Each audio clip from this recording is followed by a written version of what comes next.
नमस्कार, बहुत स्वागत है आपका। कार्तिक पूर्णिमा के दिन एक दीपक घी का अगर आप यहाँ पर रख देते हैं या दान कर देते हैं तो आपको आपके तमाम कष्ट दूर तो होंगे ही, साथ ही आप भवसागर से तर जाएंगे। आपका कुल भी आपकी वजह से स्वर्ग पद को प्राप्त करेगा। तो ये आपको करना कैसे है दोस्तों? इस दिन काशी में देव दीपावली मनाते हैं। कहते हैं कि देवता लोग काशी में दीपावली मनाने के लिए आते हैं कार्तिक पूर्णिमा के दिन। और इस दिन का महत्व इसलिए भी विशेष बढ़ जाता है कि लोग इस दिन संगम में पवित्र सरोवर नदी में स्नान करते हैं और नदी के किनारे दीपक जलाने का एक विशेष प्रचलन सा है। आप चाहें तो पवित्र किसी सरोवर में, नदी में या तालाब में स्नान कीजिए और वहीं पर किनारे में दीपक जलाइए। और आप चाहें तो किसी मंदिर में भी जला सकते हैं, किसी चौराहे पर जलाइए या फिर किसी ऐसे स्थान पे जहाँ लोग तो आते जाते हैं पर अंधेरा ज़्यादा रहता है। तो इन जगहों पर अगर आप दीप दान करते हैं तो आपके तमाम कष्ट तो दूर होंगे ही, साथ ही साथ आपके जो पूर्वज हैं उनको भी मोक्ष और मुक्ति की प्राप्ति होगी। कहते हैं इस दिन किए गए कोई भी कार्य अधूरे नहीं रहते। दोस्तों, एक और चीज़ है, क्योंकि इस दिन देवताओं की दीपावली है तो इस दिन खीर आप जरूर खाइए। वैसे भी पूर्णिमा तिथि के दिन खीर जरूर खानी चाहिए, या फिर आप जैसे पूर्णिमा को चावल बहुत लोग नहीं खाते तो आप खीर बना के रखें और दूसरे दिन खाइए। लेकिन खीर खाने का विधान पूर्णिमा तिथि को ही है। और विशेष दिनों में खीर खाने से माँ लक्ष्मी बहुत प्रसन्न होती हैं।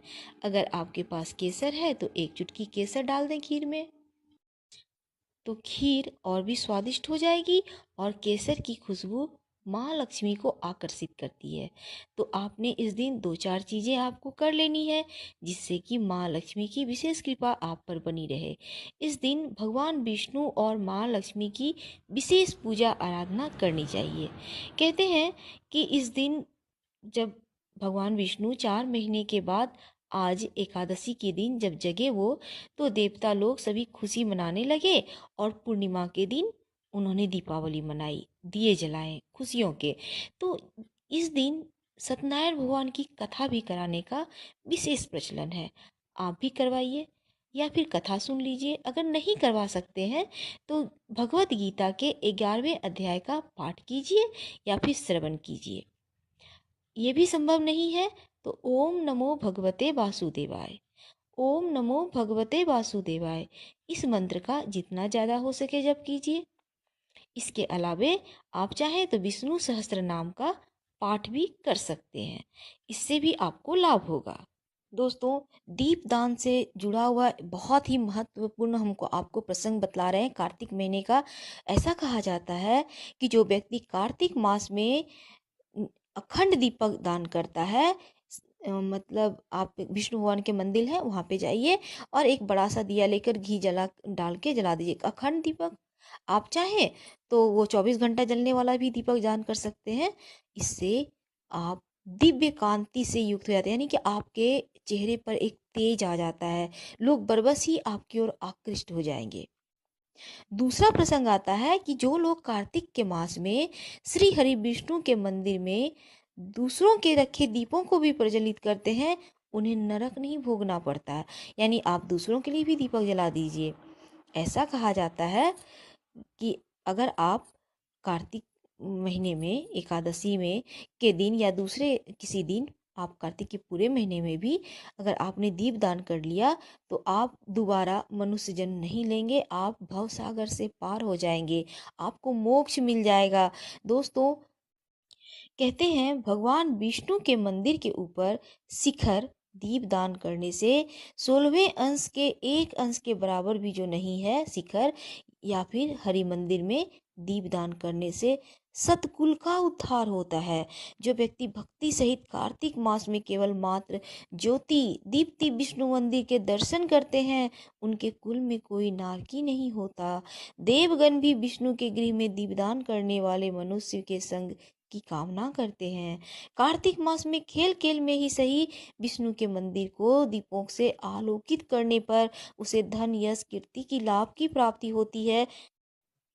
और दोस्तों कहते हैं आपका 7 कुल पवित्र हो जाता है।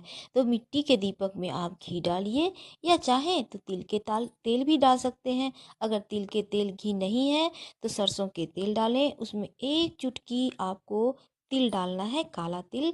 और कार्तिक पूर्णिमा के दिन आप दीप प्रज्वलित कीजिए, पास के मंदिर में कराइए, अपने घर के तुलसी के वृक्ष के नीचे कीजिए। दोस्तों कार्तिक मास में दीप दान करने से आप चाहें तो किसी नदी किनारे, जैसा हमने कहा, पीपल के पास भी कर सकते हैं, किसी चौराहे पर कर दीजिए।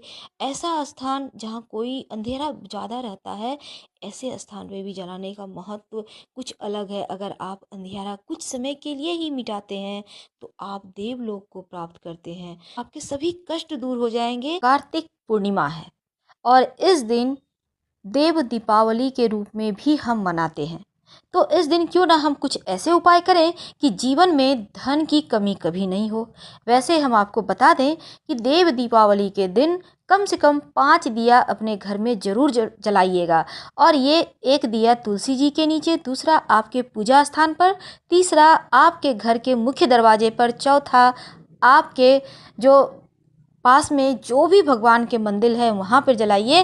अगर किसी सुनसान स्थान पर शिवालय है तो वहाँ जला सकते हैं। और एक पीपल के नीचे जरूर जलाइएगा, क्योंकि पीपल के वृक्ष में तमाम देवी देवताओं का वास माना जाता है।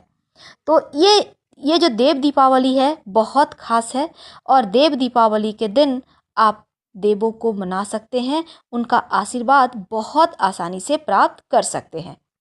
आज हम बताएंगे चावल और हल्दी इसका उपाय, जिससे कि धन की कमी आपके जीवन में कभी ना हो।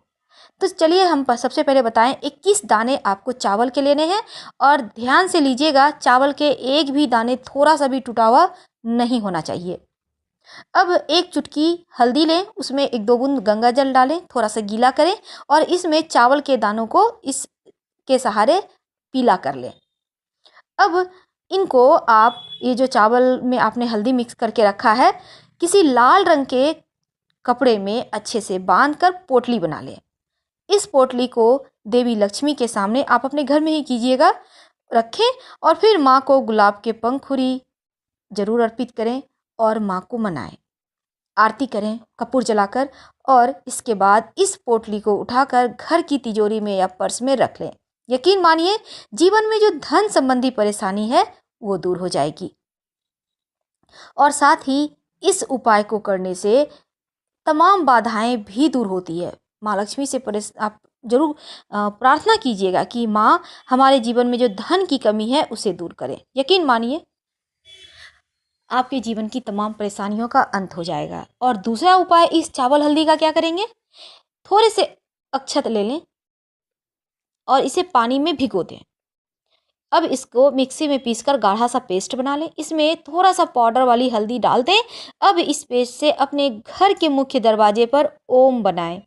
मुख्य दरवाजे के चौखट पे ठीक ऊपर बीचों बीच ओम लिखिए, या फिर आप चाहें तो स्वस्तिक भी बना सकते हैं, एक ही बात है। लेकिन स्वस्तिक जब बनाइएगा तो दोनों साइड 2 खड़ी रेखाएं स्वस्तिक के दाएं बाएं जरूर डालिएगा।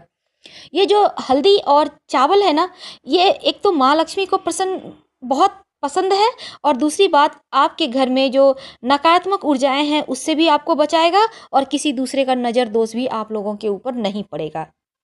तो इस बार ये उपाय करें और देवताओं की दीपावली को हर्षोल्लास के साथ मनाएं।